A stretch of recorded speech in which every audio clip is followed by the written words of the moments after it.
जय श्री कृष्ण फ्रेंड्स, नमस्कार। स्वागत है आपको एस्ट्रोलॉजी विद भक्त में। फ्रेंड्स, आज हम वृषभ लग्न टाउरस एसेंडेंट वाले लोगों की 2026 में फाइनेंस, जॉब और करियर का पोजीशन कैसा रहेगा, इसके बारे में डिटेल में चर्चा करेंगे और उपाय के बारे में भी बताएंगे। आपको अगर यह चर्चा जानकारी पूर्ण लगा तो प्लीज़ वीडियो को लाइक और शेयर कीजिएगा और प्लीज़ चैनल को भी सब्सक्राइब कीजिएगा। तो आइए देर न करते हुए चर्चा में आगे बढ़ते हैं। वृषभ लग्न के लिए गुरुदेव बृहस्पति 8th हाउस और 11th हाउस के लॉर्ड होते हैं और साल की शुरुआत में लग्न से 2nd हाउस में मिथुन राशि में वक्री होकर गोचर में रहेंगे और 11 मार्च तक 2nd हाउस में वक्री पोजीशन में रहेंगे और 2 जून को 3rd हाउस में कर्क राशि में अपनी उच्च की राशि में गोचर करेंगे और 1 नवंबर को 4th हाउस में सिंह राशि में गोचर करेंगे और 13 दिसंबर से साल के अंत तक 4th हाउस में ही सिंह राशि में ही वक्री पोजीशन में रहेंगे। शनिदेव वृषभ लग्न के लिए योग कारक होते हैं, 9th हाउस और 10th हाउस को रूल करते हैं और साल की शुरुआत से अंत तक 11th हाउस में मीन राशि में गोचर में रहेंगे और 11th हाउस में ही मीन राशि में ही 27 जुलाई से लेकर 11 दिसंबर तक वक्री रहेंगे। राहु साल की शुरुआत से ही लग्न से 10th हाउस में कुंभ राशि में और केतु लग्न से 4th हाउस में सिंह राशि में गोचर में रहेंगे 5 दिसंबर तक।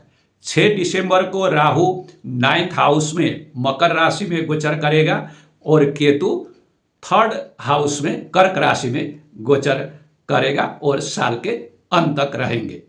चर्चा को फाइनेंशियल पोजीशन से शुरू करते हैं। 2026 में ओवरऑल फाइनेंशियल पोजीशन अच्छा रहेगा, धन की वृद्धि होगी और धन की एक्यूमुलेशन में, समृद्धि में एक स्थायित्व रहेगा, स्टेबिलिटी रहेगा। बृहस्पति 11th हाउस के लॉर्ड होकर, 11th हाउस जो गेन का हाउस होता है, लाभ का हाउस होता है और यह इमीडिएट गेन, इमीडिएट लाभ का हाउस होता है 11th हाउस। 11th हाउस के लॉर्ड होकर 2nd हाउस में गोचर करने से एक टेम्पोरारी धन जो का निर्माण होता है।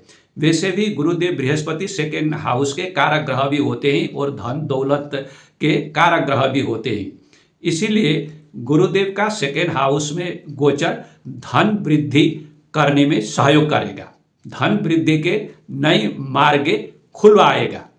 और चूंकि बृहस्पति 8th हाउस के भी लॉर्ड होते हैं और 2nd हाउस में धन स्थान में गोचर करते हैं और 8th हाउस में दृष्टि डालते हैं, तो एकाएक धन वृद्धि की योग भी यहाँ गुरुदेव बृहस्पति बनाते हैं। 1 जून तक बृहस्पति का और शनिदेव दोनों का एक्सपेक्ट दृष्टि 8th हाउस पर रहेगा, तो 8th हाउस में डबल एक्सपेक्ट होने से, गुरुदेव बृहस्पति और शनिदेव का डबल एक्सपेक्ट होने से 8th हाउस अत्यधिक एक्टिव होगा, तो 8th हाउस रिलेटेड चीज़ों से लाभ होगा। 8th हाउस पाउस से जॉइंट अकाउंट का हाउस होता है, इन-लॉज का हाउस होता है, तो जॉइंट अकाउंट से और इन-लॉज से एकाएक धन प्राप्ति की योग बनता है। 8th हाउस सडननेस का हाउस होता है, एकाएक होने वाले चीज़ों का हाउस होता है और अनअर्न्ड मनी, जिस मनी के लिए, जिस धन के लिए हमने मेहनत नहीं किया है, ऐसी धन की बात करता है 8th हाउस। इसीलिए यहाँ जो इंश्योरेंस है, जिस पर आपने कभी मेहनत नहीं किया, ऐसा धन प्राप्ति की योग बन रहा है। और लॉटरी की बात होती है यहाँ और बेटिंग की बात होती है, लॉटरी से और बेटिंग से, गैम्बलिंग से एकाएक धन प्राप्त होता है, तो यहाँ से भी धन प्राप्ति की एक योग बन रहा है अगर ओवरऑल कुंडली अच्छा है और अच्छी ग्रह की दशा अंतरदशा चल रहा है, महादशा अंतरदशा चल रहा है। तो राहु का भी सपोर्ट मिलेगा। राहु 10th हाउस से 2nd हाउस में गोचर करेंगे, राहु भी वृद्धि के कारक हैं और राहु 10th हाउस में जिस राशि में है वो उनकी अपनी राशि है, कुंभ राशि, तो राहु भी एकाएक फाइनेंशियल बेनिफिट दिलाने की एनवायरनमेंट सिचुएशन क्रिएट करेंगे। 15 जनवरी तक बुध, शुक्र, मंगल और सूर्य चारों ग्रह 8th हाउस में गोचर में रहेंगे। तो अगर आपकी नटल चार्ट में लग्न कुंडली में ट्रेडिंग रिलेटेड कुछ योग बन रहा है, स्टॉक मार्केट का, शेयर मार्केट का कुछ योग बना हुआ है, अच्छा योग बना हुआ है, तो यहाँ से भी आपको धन प्राप्ति होगा। अगर आपने कुछ शेयर खरीद के रखे थे तो इस समय आपको उन शेयरों से जो पास्ट में आपने शेयर खरीद के रखे थे, उन शेयर से आपको एकाएक एक अच्छा बेनिफिट मिलने का यह योग बन रहा है 15 जनवरी तक। लेकिन यही बृहस्पति खर्चे के रास्ते को भी खुला करके रखेंगे। एकाएक कुछ खर्चे, अनचाहे खर्चे, अनप्लान खर्चे होने की पॉसिबिलिटीज भी यहाँ बनता है, इसको भी आपको ध्यान में रखना है। इसीलिए आपको फाइनेंशियल प्लानिंग और फाइनेंशियल डिसिप्लिन होना अत्यधिक जरूरी है, खास करके 10 मार्च तक, जब तक गुरुदेव बृहस्पति बकरी रहेंगे। इस तरह से 31 मई तक फ्यूचर फाइनेंशियल पोजीशन के लिए एक अच्छा फाउंडेशन आपको मिलेगा। लेकिन यहाँ आपको इन्वेस्टमेंट रिलेटेड चीजों से केयरफुल रहना होगा। यहाँ इस समय में 31 मई तक कोई इन्वेस्टमेंट वगैरह से बचना होगा। और 11th हाउस जिसको बृहस्पति रूल करते हैं, जो गेन का हाउस है, और सेकेंड हाउस में गोचर में ही, तो बड़े भाई, फ्रेंड सर्कल्स, लार्ज नेटवर्क और फाइनेंशियल इंस्टीट्यूशंस भी आपकी इनकम की सोर्सेस हो सकते हैं। इन सोर्सेस से भी आपको गेन होगा। 2 जून में बृहस्पति 3rd हाउस में गोचर करेंगे अपनी उच्च की राशि में, कर्क राशि में, और 3rd हाउस से 5th एक्सपेक्ट 7th हाउस में डालेंगे, 7th एक्सपेक्ट 9th हाउस में डालेंगे, और 9th एक्सपेक्ट 11th हाउस में डालेंगे। 11th हाउस जिसको बृहस्पति रूल करते हैं, 3rd हाउस में आते हैं, दोनों उपचय घर होते हैं, तो यहाँ आपका एक धन योग निर्माण होता है। उपचय घर का लॉर्ड उपचय घर में बैठने से रंग से राजा होते हैं, ऐसा बोला गया है। तो धीरे धीरे यहाँ आपकी एक फ्यूचर फाइनेंशियल स्टेबिलिटी की और फाइनेंशियल सिक्योरिटी की, स्टेबिलिटी की फाउंडेशन होना शुरू होगा। 3rd हाउस से बृहस्पति का 7th एक्सपेक्ट 9th हाउस में, भाग्य स्थान में है। गुरुदेव अपने आप में भाग्य के कारक होते हैं। 11th हाउस के गेन के मालिक होकर 9th हाउस में दृष्टि देंगे उच्च के होकर, तो आपको ज्ञान की माध्यम से, नए सर्टिफिकेशन कोर्सेस की माध्यम से, कम्युनिकेशन की माध्यम से आपको काफ़ी बेनिफिट होगा। इसके लिए आपको शॉर्ट और लॉन्ग ट्रैवल भी करना होगा और पिता की सपोर्ट भी मिलेगा। बृहस्पति का 9th एक्सपेक्ट 11th हाउस में पड़ेगा। 11th हाउस में योग कारक शनिदेव है, तो 11th हाउस में डबल ट्रांजिट हो रहा है, जो गेन का हाउस है, इमीडिएट गेन, लाभ का हाउस है, तो आपको बहुत बड़ा बेनिफिट यहाँ इस समय में होगा, जब तक गुरुदेव 3rd हाउस में गोचर में रहेंगे 31 अक्टूबर तक। मल्टीपल सोर्सेस से आपको गेन होगा और अत्यधिक गेन होगा। लेकिन इसके लिए चूंकि शनिदेव 11th हाउस में बैठे हैं, वो डिसिप्लिन चाहते हैं, हार्डवर्क चाहते हैं और लॉन्ग टर्म प्लानिंग चाहते हैं, तो इस समय में आपको अत्यधिक मेहनत करना होगा प्लानिंग के साथ। 2 जून में बृहस्पति का गोचर 4th हाउस में होगा, सिंह राशि में, अपनी मित्र की राशि में होगा, जहां आगे से केतु गोचर में है। जो केतु जो दिक्कतें कर रहा था 4th हाउस में गोचर में होकर, 4th हाउस रिलेटेड चीजों को लेकर, उसको गुरुदेव सुधारेंगे, घर के माहौल को भी अच्छा करेंगे, प्लीजेंट करेंगे, एक आध्यात्मिक जैसा माहौल बनाएंगे और 4th हाउस रिलेटेड चीजों में वृद्धि कराएंगे।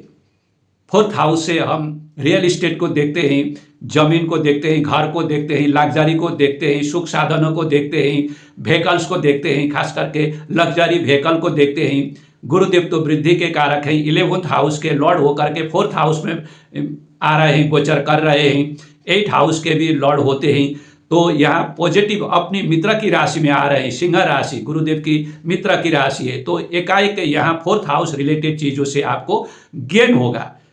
रियल इस्टेट संबंधित चीजों से, जमीन से, घर से, मकान से, व्हीकल से आपको लाभ होगा। इन चीजों से आपको गेन होगा और ये चीजें आप प्राप्त करेंगे। लेकिन यहाँ भी आपको डिसिप्लिन से काम करना होगा और अधिक मेहनत करना होगा, क्योंकि 11th हाउस में शनिदेव बैठे हुए हैं। शनिदेव योग कारक हैं, वो डिले करेंगे, मेहनत मांगेंगे, डिसिप्लिन मांगेंगे। और 4th हाउस में केतु भी है, तो मेहनत और डिसिप्लिन, हार्डवर्क, इसके माध्यम से ये चीजें आपको प्राप्त होगा। गुरुदेव बृहस्पति साल के अंत तक 4th हाउस में रहेंगे और 2 जून से लेकर साल के अंत तक आपको इन्वेस्टमेंट से भी अत्यधिक बेनिफिट होगा। इन्वेस्टमेंट कहाँ करना चाहिए? रियल इस्टेट में करना चाहिए, जमीन में करना चाहिए, मकान में करना चाहिए। यहाँ आप खर्चे आपको कराएंगे गुरुदेव का जो 9th एक्सपेक्ट है वो 12 हाउस में जो इन्वेस्टमेंट में पड़ रहा है, और गुरुदेव 4th हाउस में आ रहे हैं। राहु का भी वहाँ दृष्टि है, 8th हाउस को भी रूल करते हैं गुरुदेव। तो एकाएक खर्चा कराएंगे, कहाँ कराएंगे? इन्वेस्टमेंट कराएंगे। तो यहाँ भी आपकी डिसिप्लिन और प्लानिंग चाहिए, तब आपको यहाँ से अच्छा गेन हो सकता है। अगर अच्छा महादशा और अंतरदशा चल रहा है तो निश्चित आपको इन चीज़ों से अत्यधिक बेनिफिट होगा और आप जमीन, मकान और लग्जरियस व्हीकल भी प्राप्त करेंगे। तो इन्वेस्टमेंट करना चाहिए रियल इस्टेट रिलेटेड चीज़ों में, और जमीन की नीचे वाली चीज़ों में, गैस में, पेट्रोलियम में, केरोसिन रिलेटेड चीज़ों में, सोना में, चांदी में और म्यूचुअल फंड में लॉन्ग टर्म इन्वेस्टमेंट से आपको अत्यधिक बेनिफिट होगा। इस समय में जो आप एक लॉन्ग टर्म के लिए निवेश करते हैं, इन्वेस्ट करते हैं इन फील्ड में, ये अत्यधिक गेन देने वाला होगा। लेकिन 14 दिसंबर से बृहस्पति जो वक्री होंगे, तब आपकी इन चीज़ों की गेन में एक स्लोनेस आएगा और कई चीज़ों में एक दुविधा की स्थिति भी आ सकती है। अब कैरियर में आते हैं। कैरियर के लिए 2026 ओवरऑल अच्छा रहेगा। साल की शुरुआत में 11 मार्च तक थोड़ा कैरियर को लेकर इंस्टेबिलिटी जैसा सिचुएशन रहेगा। जब संबंधित और कैरियर संबंधित चीज़ों को लेकर क्लैरिटी नहीं रहेगा, कंफ्यूजन रहेगा और जॉब चेंज करने की इच्छा भी होगी। इस तरह का एक इंक्लाइनेशन, एकाएक जॉब चेंज करने की इंक्लाइनेशन भी रहेगा। तो मार्च तक थोड़ा केयरफुल रहना है। उसके पश्चात जो लोग नई जॉब की तलाश में हैं, उनके लिए भी ये अच्छा है। जॉब ढूंढने वालों को, नई जॉब की तलाश करने वालों को जॉब मिलने की या सुंदर अपॉर्चुनिटीज मिलेगा, लेकिन रीलोकेशन होगा, अपनी लोकेशन में से दूर जाना होगा, लेकिन जॉब की प्राप्ति होगी। और जो लोग ऑलरेडी जॉब में हैं, उनके लिए भी यह समय अत्यधिक उत्साहजनक रहेगा। वर्क प्लेस का माहौल बहुत सुंदर रहेगा, अथॉरिटी से सपोर्ट मिलेगा, आपके प्रति अथॉरिटी का विचार पॉजिटिव रहेगा, प्रमोशन होने की और सैलरी हाइक होने की, बट रीलोकेशन के साथ या अच्छे पॉसिबिलिटीज, अच्छे अपॉर्चुनिटीज आपको मिलेंगे। 2 जून से लेकर 13 दिसंबर तक ये 7 महीने का समय जॉब और कैरियर की दृष्टिकोण से आपके लिए अत्यधिक बेनिफिशियल रहेगा। अगर ओवरऑल कुंडली खराब नहीं है और अच्छे ग्रहों की महादशा या अंतरदशा या महादशा और अंतरदशा चल रहा है, तो श्योर शॉट आपको प्रमोशन मिलेगा, लेकिन रिलोकेशन के साथ, और साथ में सैलरी रेज होगा, सैलरी हाइक होगा। जो लोग लार्ज नेटवर्क से जुड़े हुए, कम्युनिकेशन से जुड़े हुए हैं या टीचिंग के फील्ड से जुड़े हुए हैं, रिसर्च के फील्ड से जुड़े हुए हैं, इंश्योरेंस के फील्ड से जुड़े हुए हैं, माइनिंग के फील्ड से, एक्सप्लोरेशन की फील्ड से जुड़े हुए हैं या टेक्नोलॉजी के फील्ड से जुड़े हुए हैं, उनके लिए यह 7 महीने का समय और अधिक अच्छा रहेगा। आप में से कई लोगों की इस समय में जॉब चेंज भी हो सकता है और यह जॉब चेंज अच्छा के लिए होगा। जॉब चेंज के साथ, जैसे बोला ना मैंने, आपको प्रमोशन भी मिलेगा, सैलरी हाइक भी होगा। तो सेम कॉर्पोरेशन में आपको प्रमोशन हो सकता है या आप जॉब भी चेंज कर सकते हैं। राहु जो 10th हाउस में होता है वह जॉब चेंज आपको दिला सकता है और फॉरेन कॉर्पोरेशन से आपको कनेक्ट करा सकता है। आपकी इच्छा भी इस तरह की होगी। अगर आप टेक्नोलॉजी से जुड़े हुए हो तो आप फॉरेन कॉरपोरेशन में, मल्टीनेशनल कंपनीज में जाने की आपकी इंक्लाइनेशन ड्राइव अत्यधिक होगा और आपको यह मौका भी मिलेगा और इससे आपको अत्यधिक बेनिफिट भी होगा। बृहस्पति का और योग कारक शनिदेव का जो डबल ट्रांजिट 11th हाउस में हो रहा है, शनिदेव जो 9th हाउस के लॉर्ड हैं और 10th हाउस के लॉर्ड हैं, भाग्य के अधिपति, कर्म के अधिपति, अकेले में भाग्य कर्म अधिपति विष्णु लक्ष्मी जो का निर्माण कर रहे और 11th हाउस में बैठ रहे और 11th हाउस के लॉर्ड उच्च होके 3rd हाउस से दृष्टि डालेंगे 11th हाउस में और फिर 1 नवंबर से भी 4th हाउस में आके 10th हाउस में दृष्टि डालेंगे, जिसके डिस्पोजिटर शनिदेव भी होते हैं 11th हाउस में। तो यह आप लोगों के लिए कैरियर की बूस्टिंग के लिए ये बहुत ही सौभाग्यपूर्ण समय रहेगा। लेकिन यह अत्यधिक फॉर्चून जो है कैरियर और जॉब को लेकर आपको तब मिलेगा जब आप डिसिप्लिन होते हैं, प्लानिंग से चलते हैं, हार्ड वर्किंग करते हैं, तभी ये चीजें आपको प्राप्त होगा।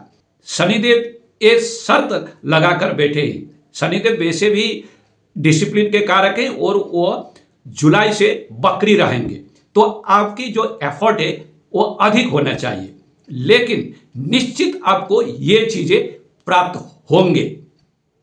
और राहु का 10th हाउस में गोचर आपको थ्रू आउट द ईयर अत्यधिक कैरियर ओरिएंटेड बनाएगा और कैरियर को लेकर आप बहुत अधिक ऑब्सेसिव भी होंगे और कई बार कैरियर को चेंज करने की मानसिकता भी आपको होगा। जैसे मैंने ऑलरेडी कहा, गुरुदेव जब 2nd हाउस में रहते हैं तब भी उनका 9th एस्पेक्ट 10th हाउस में पड़ता है और 3rd हाउस में गोचर जब करते हैं तो 10th हाउस के लॉर्ड शनिदेव के ऊपर पड़ता है और 4th हाउस में गोचर करते हैं तो 10th हाउस के ऊपर पड़ता है। 10th हाउस और भाग्य स्थान के लॉर्ड शनिदेव के ऊपर डबल ट्रांजिट का योग बनता है।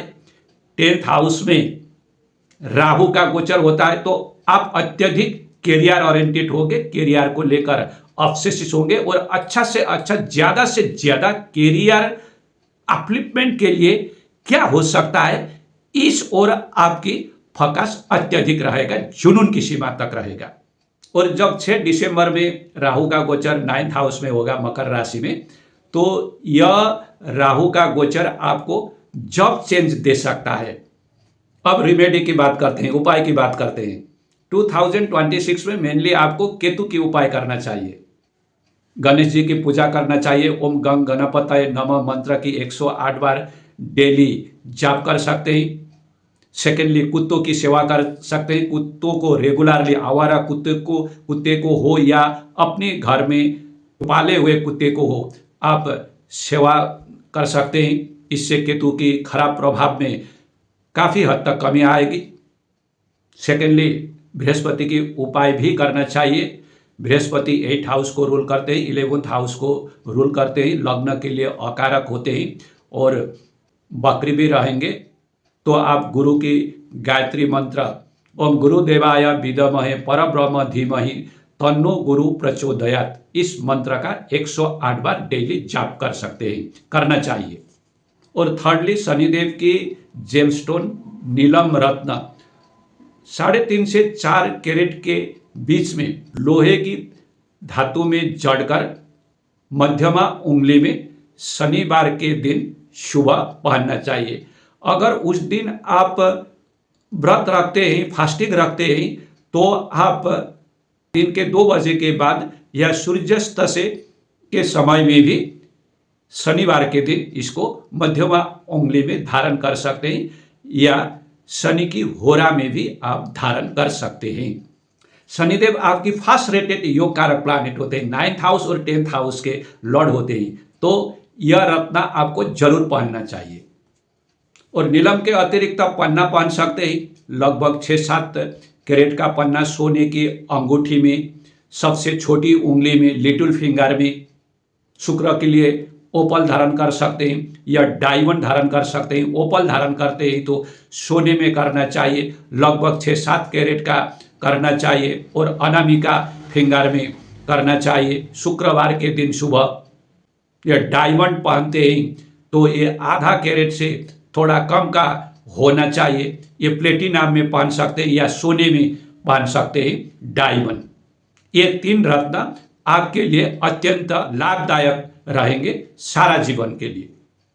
लेकिन ये 3 ग्रह अगर वक्री हैं और मारक स्थान में दुस्थान में बैठे हुए हैं तो जेमस्टोन पहनने के लिए किसी एस्ट्रोलॉजर से सारी कुंडली की होल कुंडली की विश्लेषण करवाना चाहिए, उसके पश्चात ही पहनना चाहिए। तो फ्रेंड्स, आज के इस टॉपिक को यही विराम देते हैं। आपको अगर यह चर्चा अच्छा लगा, जानकारी पूर्ण लगा तो प्लीज़ इस वीडियो को लाइक और शेयर कीजिएगा और फ्रेंड प्लीज़ चैनल को भी सब्सक्राइब कीजिएगा। मिलते ही अगली वीडियो में नई एक टॉपिक लेकर, तब तक के लिए बहुत बहुत धन्यवाद।